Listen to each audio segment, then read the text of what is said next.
Hello friends, स्वागत है आप सबका आपका अपना यूट्यूब चैनल अब पढ़ेगा इंडिया में।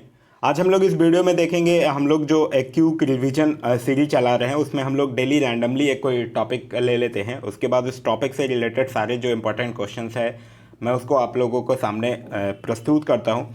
देखिए, इसमें आज जो हमारा टॉपिक है वो है दिल्ली सल्तनत, और दिल्ली सल्तनत में जो सभी राजवंश के जो से रिलेटेड जो प्रमुख प्रश्न है वो सारे को देखेंगे। फिर एक और वीडियो आएगा उसमें हम लोग दिल्ली सल्तनत के प्रशासन और ये सारी चीज़ें को भी देखेंगे। दिल्ली सल्तनत एक मध्यकालीन भारत का एक बहुत ही इंपॉर्टेंट टॉपिक है, इससे अक्सर एग्जाम में क्वेश्चन पूछे जाते हैं। तो चलिए अब शुरू करते हैं आज के इस सेशन को। पहला क्वेश्चन हमारा कह रहा है दिल्ली सल्तनत में सबसे पहले हम लोग गुलाम वंश का ही होता है। तो गुलाम वंश का सबसे पहला क्वेश्चन कह रहा है कि गुलाम वंश का प्रथम शासक कौन था। तो इस क्वेश्चन का जो सही आंसर होगा वो होगा option number B, Qutubuddin Aibak. गुलाम वंश की अगर हम लोग बात करते हैं तो यह कब से कब तक था। गुलाम वंश की अगर हम लोग बात करते हैं तो यह जो था वो 1206 से लेकर 1290 तक था। आगे कह रहा है कि कुतुबुद्दीन ऐबक की राजधानी थी। तो कुतुबुद्दीन ऐबक की राजधानी कहाँ थी? लाहौर थी। तो इस क्वेश्चन का सही आंसर होगा ऑप्शन नंबर ए, लाहौर। और कुतुबुद्दीन ऐबक की अगर हम लोग बात करते हैं तो यह जो था वो 25 जून 1206 को लाहौर में अपना राजाभिषेक करवाता है। नेक्स्ट है हमारा कि दिल्ली सल्तनत का कौन सा सुल्तान जो है वो लाख बख्श के नाम से जाना जाता है। लाख बख्श के नाम से जाना जाता था कौन? कुतुबुद्दीन ऐबक। तो इस क्वेश्चन का सही आंसर होगा ऑप्शन नंबर जी, कुतुबुद्दीन ऐबक। लाख बख्श का मतलब होता है लाखों का दान देने वाला। साथ ही साथ याद रखिएगा कुतुबुद्दीन को पील बख्श के नाम से भी जाना जाता था। पील बख्श का मतलब होता है हाथियों का दान देने वाला। नेक्स्ट है हमारा कि गुलाम वंश का संस्थापक कौन था। तो गुलाम वंश का संस्थापक कौन था? कुतुबुद्दीन ऐबक। और कब से कब तक गुलाम वंश? 1206 से लेकर 1290 तक। और वहीं कुतुबुद्दीन ऐबक की बात करते हैं तो यह 1206 से लेकर 1210 तक। नेक्स्ट कह रहा है कि सुल्तान कुतुबुद्दीन ऐबक की मृत्यु कैसे हुई थी। तो सुल्तान कुतुबुद्दीन ऐबक की मृत्यु कैसे हुई थी? चौगान की क्रीड़ा के दौरान अब घोड़े से गिरने के पश्चात उसकी मृत्यु हो गई थी। तो इस क्वेश्चन का सही आंसर होगा ऑप्शन नंबर डी। एक क्वेश्चन पूछा जाता है कि कुतुबुद्दीन ऐबक को कहाँ दफनाया गया था। तो इसको लाहौर में ही दफनाया गया था। नेक्स्ट कह रहा है कि दिल्ली का प्रथम मुस्लिम शासक कौन था। तो दिल्ली का प्रथम मुस्लिम शासक अगर देखा जाए तो वो था वास्तविक रूप में इल्तुतमिश। नेक्स्ट कह रहा है दिल्ली का कौन जो है सुल्तान वो मंगोल नेता चंगेज खान का समकालीन था। तो मंगोल नेता चंगेज खान का समकालीन कौन था? इल्तुतमिश ही था। तो इस क्वेश्चन का जो सही आंसर होगा वो होगा ऑप्शन नंबर ए, इल्तुतमिश था। और इल्तुतमिश कब से कब तक था? 1210 से लेकर 1236 तक। क्लियर है? चलिए नेक्स्ट कह रहा है कि निम्नलिखित में से किसने दिल्ली को सल्तनत की राजधानी के रूप में स्थापित किया था। तो दिल्ली को सल्तनत के रूप में राजधानी के रूप में स्थापित कौन किया था? इल्तुतमिश किया था। आप लोगों ने पढ़ रखा होगा इल्तुतमिश था कौन? यह ऐबक का गुलाम दाबाद था। और ऐबक की मृत्यु के समय यह बदायूं का गवर्नर था, ये भी याद रखिएगा। क्लियर है? चलिए नेक्स्ट कह रहा है कि इल्तुतमिश ने बिहार में अपना प्रथम सूबेदार किसको नियुक्त किया था। तो इल्तुतमिश जो है वो बिहार में अपना प्रथम सूबेदार जो है वो मलिक जानी को नियुक्त किया था। तो इस क्वेश्चन का जो सही आंसर होगा वो होगा ऑप्शन नंबर डी। नेक्स्ट कह रहा है कि इल्तुतमिश ने बिहार में अपना प्रथम सूबेदार किसको नियुक्त किया था। तो अभी हम लोगों ने देखा किसको नियुक्त किया था? मलिक जानी को नियुक्त किया था। नेक्स्ट कह रहा है कि दिल्ली का वह प्रथम सुल्तान कौन था जिसने नियमित सिक्के जारी किए तथा दिल्ली को अपने साम्राज्य की राजधानी घोषित किया। तो यह कौन किया था? इल्तुतमिश ने ही किया था। तो इस क्वेश्चन का सही आंसर होगा वो होगा option number B, Iltutmish. Iltutmish ने ही सबसे पहले शुद्ध अरबी सिक्के जारी किए थे, चांदी का टंका और तांबा का जीतल। क्लियर है? नेक्स्ट कह रहा है कि किसके शासनकाल में मंगोल जो है वो प्रथम बार सिंधु के तट पर देखे गए थे। तो मंगोल जो है वो प्रथम बार सिंधु के तट पर देखे गए थे इल्तुतमिश के ही शासनकाल में। तो इस क्वेश्चन का सही आंसर होगा ऑप्शन नंबर बी, इल्तुतमिश के शासनकाल में। नेक्स्ट कह रहा है कि 2.5 दिन का झोपड़ा क्या है। तो 2.5 दिन की झोपड़ा की अगर हम लोग बात करते हैं तो यह क्या है? मस्जिद है। तो इस क्वेश्चन का जो सही आंसर होगा वो होगा ऑप्शन नंबर ए, मस्जिद। आपने पढ़ा होगा एक नाम विग्रहराज बिसलदेव चतुर्थ, इन्हीं के द्वारा निर्मित जो संस्कृत महाविद्यालय था उसी के स्थान पर यह 2.5 दिन का झोपड़ा मस्जिद बनाया गया था। नेक्स्ट कह रहा है कि मंगोल आक्रमणकारी चंगेज खान भारत की उत्तर पश्चिम सीमा पर निम्न में से किसके काल में आया था। तो यह जो है वो इल्तुतमिश के शासनकाल में आया था। तो इस क्वेश्चन का सही आंसर होगा ऑप्शन नंबर बी, इल्तुतमिश। और इससे बचने के लिए इल्तुतमिश जो है वो जलाउद्दीन को अपने यहाँ शरण नहीं दिया था। नेक्स्ट कह रहा है कि चंगेज खान का मूल नाम क्या था। तो चंगेज खान का मूल नाम था तेमुचीन। तो इस क्वेश्चन का सही आंसर होगा ऑप्शन नंबर सी, तेमुचीन। एक चीज़ याद रखिएगा चंगेज खान से, चंगेज खान को महान और श्रापित दोनों कहकर पुकारा गया है। नेक्स्ट कह रहा है कि चंगेज खान के अधीन मंगोलों ने भारत पर आक्रमण किया। तो चंगेज खान के अधीन मंगोलों ने भारत पर आक्रमण किया था इल्तुतमिश के शासनकाल में। तो इस क्वेश्चन का सही आंसर होगा ऑप्शन नंबर सी, इल्तुतमिश के शासनकाल में। चंगेज खान था कौन? चंगेज खान जो था वो येसुगाई बहादुर का बेटा था। नेक्स्ट कह रहा है कि निम्नलिखित में से कौन जो है वो मध्यकालीन भारत की प्रथम महिला शासिका थी? तो मध्यकालीन भारत की प्रथम महिला शासिका कौन थी? रजिया सुल्तान। तो इस क्वेश्चन का सही आंसर होगा ऑप्शन नंबर ए, रजिया सुल्तान। कब से कब तक? 1236 से लेकर 39 तक थी, मतलब 3 साल थी, 36 से लेकर 39 तक। ठीक है, रजिया जो थी वो लाल वस्त्र पहनकर जनता के समक्ष न्याय मांगने भी गई थी। नेक्स्ट कह रहा है कि रजिया बेगम को सत्तायुक्त करने में किसका हाथ था? तो यह तुर्कों का हाथ था। तो इस क्वेश्चन का सही आंसर होगा ऑप्शन नंबर सी, तुर्कों का। आपने पढ़ा होगा कि गैर तुर्कों को सामंत बनाने के रजिया के प्रयासों से जो तुर्की अमीर थे वो विरुद्ध हो गए थे और उसे बंदी बनाकर दिल्ली की गद्दी पर मुजुमुद्दीन बहराम शाह को बैठा दिया था। आगे कह रहा है कि दिल्ली के सुल्तान बलबन का पूरा नाम क्या था? तो देखिए, दिल्ली के सुल्तान अगर बलबन का नाम बात करते हैं तो उसका नाम था गयासुद्दीन बलबन, और यह 1266 में गयासुद्दीन बलबन के नाम से ही दिल्ली के गद्दी पर बैठा था। लेकिन अगर पूछते कि बलबन का वास्तविक नाम क्या था, तो बलबन का वास्तविक नाम था बहाउद्दीन। क्लियर है? चलिए, नेक्स्ट कह रहा है कि निम्नलिखित सुल्तानों में से किसने गढ़ मुक्तेश्वर की मस्जिद की दीवारों पर अपने शिलालेखों में स्वयं को खलीफा का सहायक कहा था? तो यह किसने कहा था? बलबन ने ही कहा था। तो इस क्वेश्चन का सही आंसर होगा ऑप्शन नंबर ए, बलबन। बलबन कब से कब तक? 1265 से लेकर 1287 तक वो था। और बलबन से एक चीज़ और याद रखिएगा, बलबन जो था वो एक सीरी नामक नगर भी बसाया था। नेक्स्ट कह रहा है कि दिल्ली के किस सुल्तान के विषय में कहा गया है कि उसने रक्त एवं लौह की नीति अपनाई थी? तो यह किसने अपनाया था? बलबन ने ही अपनाया था। तो इस क्वेश्चन का सही आंसर होगा option number B, Balban. Balban ने ही सिजदा एवं पौबोस प्रथा की भी शुरुआत की थी।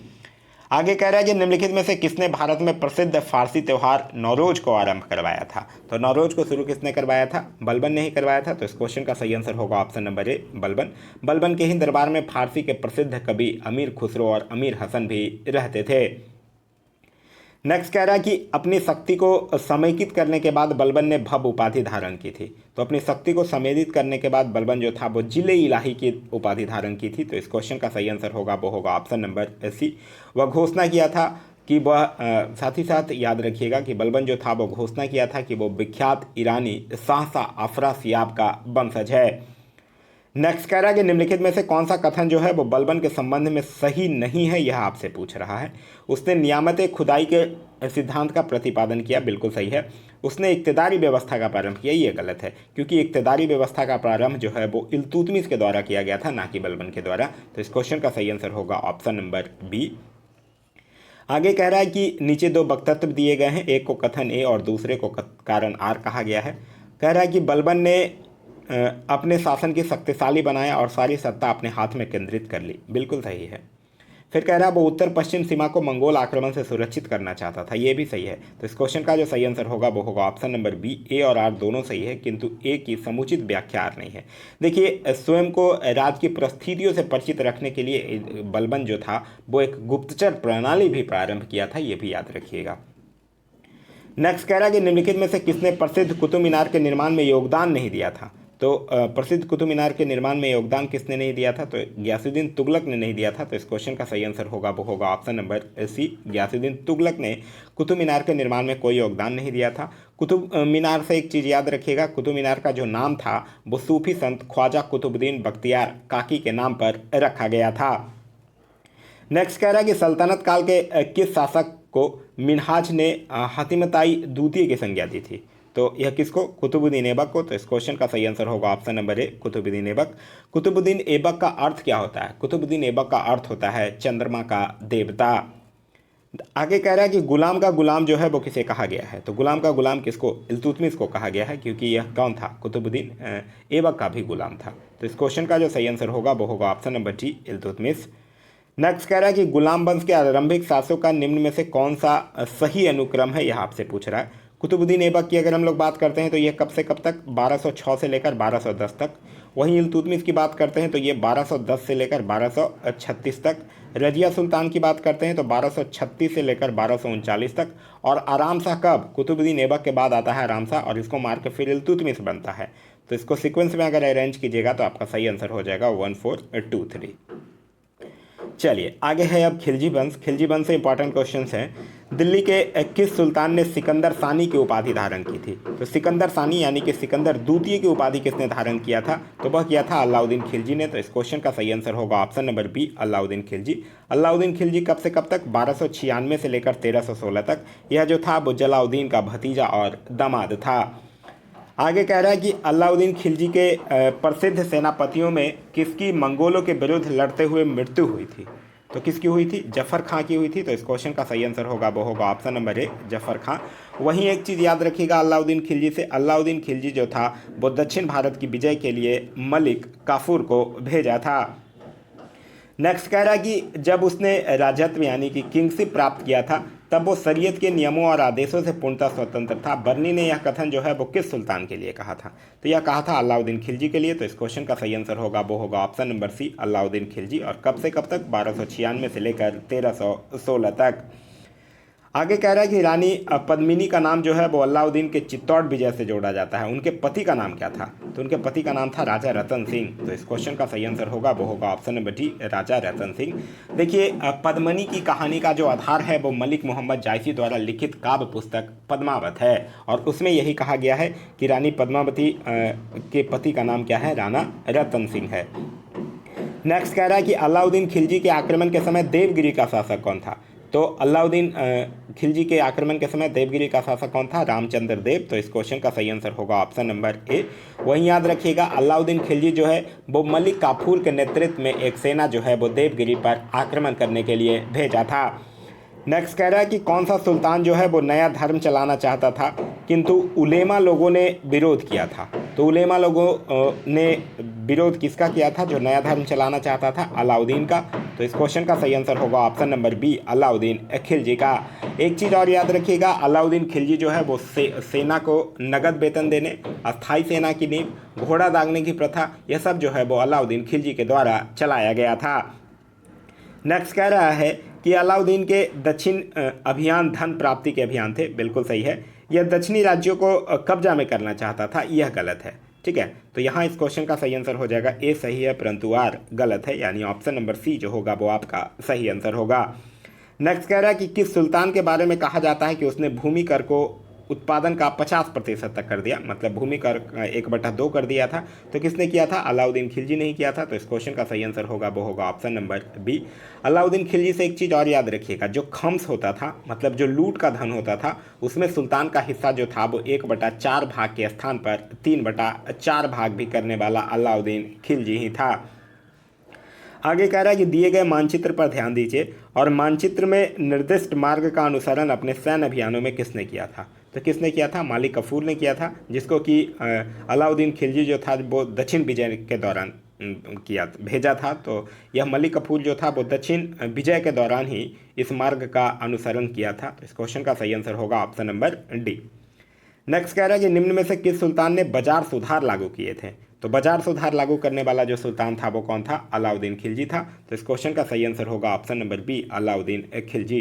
अलाउद्दीन खिलजी जो था वो एक बरीद की नियुक्ति किया था। बरीद क्या था? बरीद जो था वो बाजार के अंदर घूम घूम कर बाजार की निरीक्षण करता था। नेक्स्ट कह रहा है कि निम्न कथनों पर विचार कीजिए जो अलाउद्दीन खिलजी से संबंधित है। उसने कृष्ण जमीनों की पैमाइश के बाद जमीन की मालगुजारी वसूली की थी। तो ये बिल्कुल सही है। फिर कह रहा है कि उसने लगान व्यवस्था को अपनी पूरी सल्तनत में लागू किया था, यह गलत है। कह रहा है उसने प्रांतों के गवर्नर के अधिकारों को समाप्त किया था, यह सही है। तो इस क्वेश्चन का सही आंसर होगा ऑप्शन नंबर सी, 1 और 3 जो है वो सही है, सेकंड जो है वो गलत है। नेक्स्ट कह रहा है कि किस सुल्तान के काल में खालिसा भूमि जो है वो अधिक पैमाने में विकसित हुई थी? तो खालिसा भूमि एक्चुअली हुआ क्या था कि जिसको भी भूमि दान उन में दिया गया था सबसे यह भूमि वापस ले लिया था। कौन ले लिया था? अलाउद्दीन खिलजी ले लिया था। तो इस क्वेश्चन का सही आंसर होगा option number B, Alauddin Khilji. और अभी आप लोगों ने पढ़ा ही कि अलाउद्दीन खिलजी जो था वो भू राजस्व की दर को भी बढ़ाकर उपज का 1/2 भाग कर दिया था। नेक्स्ट कह रहा है कि अलाउद्दीन खिलजी ने दिल्ली में मूल नियंत्रण लागू किया था, यह बिल्कुल सही है। वह दिल्ली में अपने राजभवन के निर्माण में लगे हुए कारीगरों को कम वेतन देना चाहता था। नहीं, ऐसा कुछ बात ही नहीं है कि वो अपने कारीगरों को कम वेतन देना चाहता था, तो यह गलत है। तो इस क्वेश्चन का सही आंसर होगा ए सही है परंतु आर गलत है, यानी ऑप्शन नंबर सी। नेक्स्ट कह रहा है कि निम्न मुस्लिम बादशाहों में से किस एक ने मूल नियंत्रण पद्धति को पहली बार लागू किया था। तो मूल नियंत्रण पद्धति को पहली बार किसने लागू किया है? अलाउद्दीन खिलजी ने। तो इस क्वेश्चन का सही आंसर होगा ऑप्शन नंबर ए, अलाउद्दीन खिलजी। अलाउद्दीन खिलजी जो था वो व्यापारियों में बेईमानी रोकने के लिए कम तौलने वाले व्यक्ति को उसके शरीर से उतना ही मांस काट लेने का भी आदेश दिया था। नेक्स्ट कह रहा है बाजार नियंत्रण प्रथा जो है वो लागू की थी। तो किसने किया था? अलाउद्दीन खिलजी ने। तो इस क्वेश्चन का सही आंसर होगा ऑप्शन नंबर सी। नेक्स्ट कह रहा है कि निम्नलिखित में से किस मध्यकालीन शासक ने सार्वजनिक वितरण प्रणाली प्रारंभ की थी। तो सार्वजनिक वितरण प्रणाली जो है वो अलाउद्दीन खिलजी के द्वारा ही शुरू किया गया था। नेक्स्ट कह रहा है कि घड़ी अथवा गृह कर लगाने वाला दिल्ली का प्रथम सुल्तान कौन था। तो घड़ी जो होता था वो मेनली घरों और झोपड़ियों पर लगाया जाने वाला कर था, जो अलाउद्दीन खिलजी के द्वारा था। अलाउद्दीन खिलजी जो था जो दो नवीन कर लगाया था, एक तो घड़ी था और एक था चराई कर। चराई कर जो होता था वो दुधारू पशुओं पर लगाया जाने वाला कर था। तो यह दोनों कर जो है वो अलाउद्दीन खिलजी के द्वारा लगाया गया था। नेक्स्ट कह रहा है कि 1306 ईस्वी के बाद अलाउद्दीन खिलजी के समय दिल्ली के सुल्तान तथा मंगोलों के बीच सीमा क्या थी। तो उस समय सिंधु नदी जो थी वो खिलजी और मंगोल, दिल्ली के सुल्तान और मंगोलों के बीच सीमा हुआ करती थी। तो इस क्वेश्चन का सही आंसर होगा ऑप्शन नंबर सी, सिंधु नदी। नेक्स्ट कह रहा है कि सुमेलित करने के लिए कह रहा है हिंदुओं द्वारा दिए जाने वाला भूमि कर को क्या कहा जाता था? खराज कहा जाता था। युद्ध की लूट में राज का 1/5 भाग जो था वो खुम्स हुआ करता था। फिर बाद में अलाउद्दीन खिलजी जो है उसको 3/4 कर दिया था। मुस्लिमों के द्वारा दिया जाने वाला भूमि कर जो था वो उसर कहलाता था और मुस्लिमों पर लगने वाला धार्मिक कर जो था वो जकात कहलाता था। तो इस क्वेश्चन को आप सही सीक्वेंस में अरेंज कीजिएगा तो आपका सही आंसर होगा ऑप्शन नंबर ए। नेक्स्ट कह रहा कि किसके कहने पर अलाउद्दीन खिलजी ने सिकंदर महान के समान विश्व विजय की योजना का परित्याग किया था। तो किसके कहने पर? अलाउल मुल्क के कहने पर। तो इस क्वेश्चन का सही आंसर होगा ऑप्शन नंबर ए, अलाउल मुल्क के कहने पर। नेक्स्ट कह रहा है कि नई फारसी काव्य शैली सबके हिंदी अथवा हिंदुस्तानी शैली के जन्मदाता कौन थे। तो इसके जन्मदाता कौन थे? अमीर खुसरो। तो इस क्वेश्चन का सही आंसर होगा ऑप्शन नंबर जी, अमीर खुसरो। नेक्स्ट कह रहा है कि राज संबंधों में उलेमा के दखल का विरोध किस सुल्तान ने किया था। तो उलेमा के दखल का विरोध जो है वो अलाउद्दीन खिलजी ने ही किया था। तो इस क्वेश्चन का सही आंसर होगा वो होगा ऑप्शन नंबर बी। नेक्स्ट वंश जो है वो हमारा है तुगलक वंश। तुगलक वंश से पहला क्वेश्चन जो है वो यह कह रहा है कि तुगलक वंश के सुल्तानों ने सबसे अधिक समय तक किस देश में राज किया था। अरे यहाँ तुगलक नहीं होना चाहिए, यहाँ ऑप्शन एक्चुअली दिल्ली वंश के सुल्तानों ने हुआ था। तो सबसे ज़्यादा किया था तुगलक वंश। कब से कब तक? 1320 से लेकर 1414 तक। क्लियर है? चलिए नेक्स्ट कह रहा है कि किसने सल्तनत काल में डाक व्यवस्था का विस्तृत विवरण दिया है। तो यह किसने दिया है? इब्न बतूता ने दिया है। तो इस क्वेश्चन का सही आंसर होगा option number B, Ibn Battuta ने। नेक्स्ट कह रहा है अलाउद्दीन खिलजी के निम्न सेनाध्यक्षों में से कौन जो था वो तुगलक वंश का प्रथम सुल्तान बना था। तो तुगलक वंश का प्रथम सुल्तान कौन बना था? गाजी मलिक। तो इस क्वेश्चन का सही आंसर होगा ऑप्शन नंबर ए, गाजी मलिक जो था वो खुसरो खां को पराजित कर 1320 ईस्वी में दिल्ली के सिंहासन पर बैठा था। नेक्स्ट कह रहा है कि अमीर कोही एक नया विभाग जो है वो किस सुल्तान के द्वारा शुरू किया गया था। तो अमीर कोही जो मेनली है वो कृषि के विकास के लिए एक नया विभाग था जो कि मोहम्मद बिन तुगलक के द्वारा शुरू किया गया था। नेक्स्ट कह रहा है कि दिल्ली के किस सुल्तान ने एक पृथक कृषि विभाग की स्थापना एवं फसल चक्र की योजना बनाई थी। तो किसने बनाया था? यह बनाया था अच्छा कह रहा है दिल्ली के किस सुल्तान ने एक पृथक कृषि विभाग की स्थापना। तो किसने? मोहम्मद बिन तुगलक ने। तो इस क्वेश्चन का सही आंसर होगा वो होगा ऑप्शन नंबर जी, मोहम्मद बिन तुगलक ने। मोहम्मद बिन तुगलक जो था वो सभी सुल्तानों में सर्वाधिक विद्वान एवं शिक्षित शासक था। नेक्स्ट कह रहा है मोहम्मद बिन तुगलक ने किसको दीवान उल मुस्तखराज यानी लगान की बकाया राशि वसूल करने वाला नियुक्त किया था। तो यह किसको किया था? सूफी शेख सिहाबुद्दीन को किया था। तो इस क्वेश्चन का सही आंसर होगा ऑप्शन नंबर ए, सूफी शेख सिहाबुद्दीन को। नेक्स्ट कह रहा है कि दिल्ली का कौन सा सुल्तान जो है वो अशोक स्तंभ को दिल्ली लाया था। तो आपने पढ़ा होगा कि टोपरा तथा मेरठ से 2 अशोक स्तंभ लेख को दिल्ली किसने लाया था? फिरोज शाह तुगलक ने। तो इस क्वेश्चन का सही आंसर होगा option number A, Firoz Shah Tughlaq ने। नेक्स्ट कह रहा है कि दिल्ली के किस सुल्तान ने इस उद्देश्य से एक अनुवाद विभाग की स्थापना की थी कि उसने दोनों संप्रदाय के लोगों में एक दूसरे के विचारों की समझ बेहतर हो सके। तो यह किसने करवाया था? फिरोज शाह तुगलक ने। तो इस क्वेश्चन का सही आंसर होगा option number B, Firoz Shah Tughlaq. Firoz Shah Tughlaq जो था जो एक ज्वालामुखी मंदिर था उसके पुस्तकालय में लूटे गए जो 1300 ग्रंथ था उसमें से कुछ ग्रंथों को फारसी में दलायत फिरोज शाही के नाम से भी अनुवाद करवाया था। नेक्स्ट कह रहा है फिरोज शाह तुगलक द्वारा स्थापित दारुल सफ़ा क्या है। दारुल सफ़ा क्या है? दारुल सफ़ा एक खैराती अस्पताल है। तो इस क्वेश्चन का सही आंसर होगा वो होगा ऑप्शन नंबर ए, एक खैराती अस्पताल था। नेक्स्ट कह रहा है कि राज्य के खर्च पर हज की व्यवस्था करने वाला पहला भारतीय शासक कौन था? तो वह था फिरोज शाह तुगलक। नेक्स्ट कह रहा है कि दिल्ली से दौलताबाद राजधानी के स्थानांतरण का आदेश किसने दिया था? तो यह दिया था मोहम्मद बिन तुगलक ने। मोहम्मद बिन तुगलक जो था वो दिल्ली से देवगिरी अपनी राजधानी स्थानांतरित किया था और उसका नाम जो था वो दौलताबाद रखा था। नेक्स्ट कह रहा है कि टोपरा तथा मेरठ से 2 अशोक स्तंभ लेख जो है वो दिल्ली कौन लाया था? तो किसने लाया था? फिरोज शाह तुगलक ने। तो इस क्वेश्चन का जो सही आंसर होगा वो होगा option number B, Firoz Shah Tughlaq. Firoz Shah Tughlaq से याद रखिएगा सबसे अधिक दासों की संख्या भी जो थी वो फिरोज शाह तुगलक के ही शासनकाल में था। नेक्स्ट कह रहा है कि दिल्ली सल्तनत का सर्वाधिक विद्वान शासक जो खगोल शास्त्र, गणित एवं आयुर्विज्ञान सहित अनेक विद्याओं में माहिर था, तो कौन था? मोहम्मद बिन तुगलक ही जो था वो दिल्ली सल्तनत के सभी सुल्तानों में सर्वाधिक विद्वान एवं शिक्षित शासक था। नेक्स्ट कह रहा है कि भारत में सर्वप्रथम सांकेतिक मुद्रा का प्रचलन किया था। तो भारत में सर्वप्रथम सांकेतिक मुद्रा का प्रचलन जो है वो मोहम्मद बिन तुगलक के द्वारा ही किया गया था। और मोहम्मद बिन तुगलक था कौन? ये शेख अलाउद्दीन का शिष्य था, याद रखिएगा। नेक्स्ट कह रहा है कि निम्न कथनों पर विचार कीजिए। मोहम्मद बिन तुगलक की प्रतीक मुद्रा योजना जो है वो असफल सिद्ध हुई। यह बिल्कुल सही है। मोहम्मद बिन तुगलक का मुद्रा निर्गमन पर उचित नियंत्रण नहीं था, ये भी सही है। तो इस क्वेश्चन का सही आंसर होगा ए और आर दोनों सही है और आर सही व्याख्या भी है एक ही। नेक्स्ट है हमारा कि मूर देश का यात्री इब्न बतूता जो था वो किसके शासनकाल में भारत आया था? तो इब्न बतूता जो था वो मोहम्मद बिन तुगलक के शासनकाल में भारत आया था। तो इस क्वेश्चन का जो सही आंसर होगा वो होगा ऑप्शन नंबर ए, मोहम्मद बिन तुगलक। इसकी एक पुस्तक भी है, रिहला। रिहला पुस्तक में इसने मोहम्मद बिन तुगलक के समय की घटनाओं का विवरण किया है। नेक्स्ट कह रहा है कि होली त्यौहार के सार्वजनिक उत्सव में भाग लेने वाले दिल्ली का प्रथम सुल्तान कौन था? तो वह भी था मोहम्मद बिन तुगलक ही। नेक्स्ट कह रहा है कि इतिहासकार बदायूनी जो था वो किसके मृत्यु पर कहा था कि सुल्तान को अपनी प्रजा और प्रजा को सुल्तान से मुक्ति मिल गई? तो यह मोहम्मद बिन तुगलक के ही मरने पर कहा था कि अब राजा को प्रजा से और प्रजा को राजा से मुक्ति मिल गई। तो इस क्वेश्चन का सही आंसर होगा ऑप्शन नंबर डी, मोहम्मद बिन तुगलक। और इसकी मृत्यु कब हुई थी? 1351 में इसकी मृत्यु हुई थी। नेक्स्ट कह रहा है कि बेरोजगारों के सहतार्थ दिल्ली के निम्नलिखित सुल्तानों में से किसने रोजगार कार्यालय की स्थापना किया था? तो रोजगार कार्यालय की स्थापना जो है वो फिरोज शाह तुगलक के द्वारा किया गया था। नेक्स्ट कह रहा है कि दिल्ली का सुल्तान जो दान दक्षिणा के बारे में काफ़ी ध्यान रखता था और इसके लिए एक नया विभाग दीवान खैरात स्थापित किया था। तो दीवान खैरात किसने स्थापित किया था? दीवान खैरात जो है वो फिरोज शाह तुगलक के द्वारा शुरू किया गया था। नेक्स्ट कह रहा है कि निम्नलिखित में से किस सुल्तान के दरबार में सबसे अधिक गुलाम थे? तो सबसे अधिक गुलामों की संख्या जो थी वो फिरोज शाह तुगलक के सुल्तान के समय में थी। नेक्स्ट कह रहा है कि सर्वप्रथम लोक निर्माण विभाग की स्थापना किसने किया था? तो सर्वप्रथम लोक निर्माण विभाग की भी स्थापना फिरोज शाह तुगलक के द्वारा किया गया था।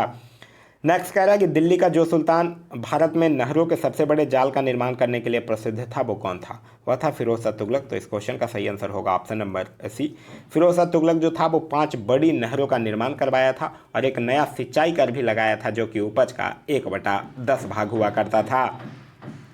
नेक्स्ट कह रहा है कि हक ए सर्व अथवा सिंचाई कर लगाने वाला दिल्ली का प्रथम सुल्तान कौन था? तो वह था फिरोज शाह तुगलक। तो इस क्वेश्चन का सही आंसर होगा option number D, Firoz Shah Tughlaq जो था वो 300 नवीन नगरों का निर्माण भी करवाया था और इसने ब्राह्मणों पर जजिया लागू करने वाला भी यह पहला मुसलमान शासक था। नेक्स्ट कह रहा है कि दिल्ली के किस सुल्तान ने ब्राह्मणों पर भी जजिया लगाया था? अभी हम लोगों ने देखा किसने लगाया था, फिरोज शाह तुगलक ने। नेक्स्ट कह रहा है कि निम्नलिखित में से किस सुल्तान ने फलों की गुणवत्ता सुधारने के लिए उपाय किए थे? तो फलों की गुणवत्ता सुधारने का उपाय भी जो है वो फिरोज शाह तुगलक के द्वारा किया गया था। नेक्स्ट कह रहा है कि मध्यकालीन भारतीय राजाओं के संदर्भ में निम्नलिखित में से कौन सा कथन जो है वो सही है, यह पूछ रहा है। अलाउद्दीन खिलजी ने पहले एक अलग आरिज विभाग स्थापित किया, नहीं, गलत है। बलबन ने अपनी सेना को घोड़ा दागने की पद्धति शुरू की, नहीं, अलाउद्दीन खिलजी के द्वारा शुरू की गई थी। मोहम्मद बिन तुगलक के बाद दिल्ली की गद्दी पर उसके चाचा बैठे, ये बिल्कुल सही है। तो इस क्वेश्चन का सही आंसर होगा ऑप्शन नंबर सी। नेक्स्ट कह रहा है कि दिल्ली सल्तनत के तुगलक राजवंश का अंतिम शासक निम्नलिखित में से कौन सा था? तो दिल्ली सल्तनत के तुगलक राजवंश का अंतिम शासक था नसरुद्दीन महमूद। तो इस क्वेश्चन का सही आंसर होगा ऑप्शन नंबर डी, सी। नसरुद्दीन महमूद के समय याद रखिएगा, इसी के समय तैमूर जो था वो भारत पर आक्रमण किया था और यह कब से कब तक था? 1394 से लेकर 1412 तक था।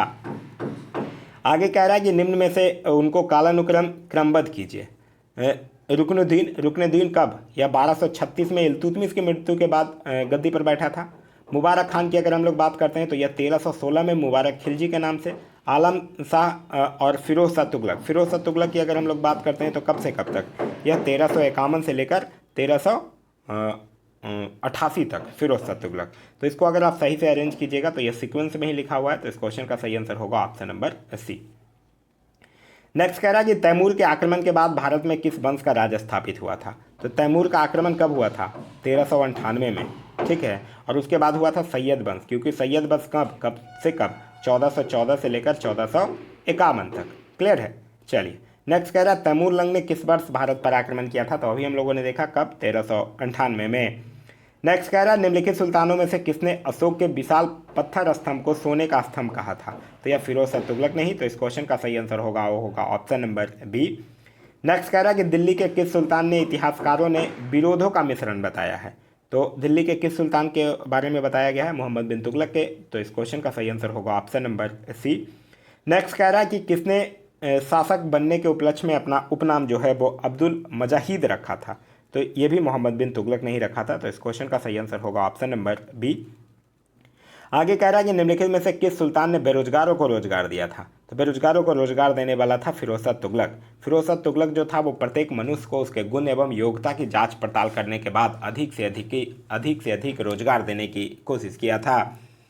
नेक्स्ट कह रहा है कि दिल्ली की राजगद्दी पर अफगान शासकों के शासन का निम्नलिखित में से कौन सा एक जो है वो सही कालानुक्रम है। सही कालानुक्रम देखिएगा तो आपका सही आंसर हो जाएगा option number C, Bahlol Khan Lodi. कब से कब, 1451 से लेकर 89 तक, ठीक है। सिकंदर शाह कब, 1489 मतलब से लेकर 1517 तक। और इब्राहिम लोदी फिर कब, 1517 से लेकर 1526 तक। तो इस क्वेश्चन का सही आंसर होगा ऑप्शन नंबर सी। आगे कह रहा है कि निम्नलिखित में से किस सुल्तान ने एक नगर बसाया था जहां अब आगरा है। तो सिकंदर लोदी ही आगरा नामक शहर बसाया था, और कब, 1504 में। नेक्स्ट है हमारा कि एक मानचित्र दिया गया है जिसमें लोदी सुल्तान से संबंधित है, और मानचित्र में ए चिन्हित स्थान जो है वो किस नगर को निरूपित करता है। ये ए एक्चुअली यहाँ पे लिखा हुआ है, आप लोगों को विजिबल होना चाहिए।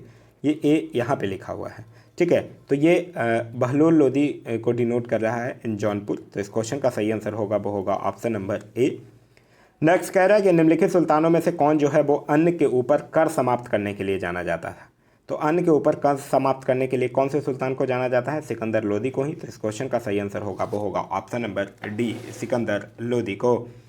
नेक्स्ट कह रहा है निम्नलिखित में से किसने रुखी उपनाम से अपनी कविताओं का रचना किया था। तो यह सिकंदर लोदी ने ही किया था। तो इस क्वेश्चन का जो सही आंसर होगा वो होगा option number C, Sikandar Lodi ने। नेक्स्ट कह रहा महाराणा सांगा ने इब्राहिम लोदी को किस युद्ध में परास्त किया था। तो यह किया था खतौली के युद्ध में। तो इस क्वेश्चन का जो सही आंसर होगा वो होगा ऑप्शन नंबर ए, खतौली के युद्ध में। नेक्स्ट कह रहा है कि किस मध्ययुगीन सुल्तान को आगरा शहर की नींव डालने एवं उसे सल्तनत की राजधानी बनाने का श्रेय जाता है। तो यह किसको जाता है, सिकंदर लोदी को जाता है। आगे कह रहा है कि निम्नलिखित वंशों में से किस क्रम में दिल्ली पर शासन किया, नीचे दिए गए कूट से सही उत्तर कीजिए। देखिए खिलजी वंश की अगर बात करते हैं तो ये कब से कब तक, 1290 से लेकर 1320 तक। लोदी वंश की बात कीजिएगा तो यह 1451 से लेकर 1526 तक।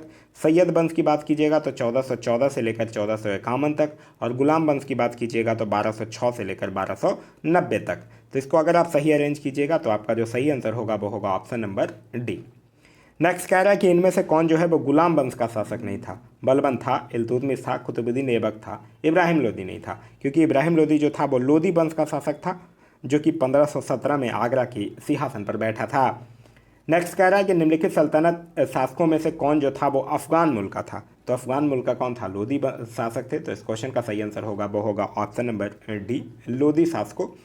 तो यह था हमारा आज का वीडियो आप लोगों को कैसा लगा कमेंट करके ज़रूर बताइएगा। साथ ही यह जो टॉपिक वाइज मैं कोई टॉपिक रैंडमली उठा के आप लोगों को क्वेश्चंस दे रहा हूँ जो इंपॉर्टेंस टॉपिक है, यह सीरीज आप लोगों के लिए कितना लाभदायक है ये भी कमेंट करके ज़रूर बताइएगा।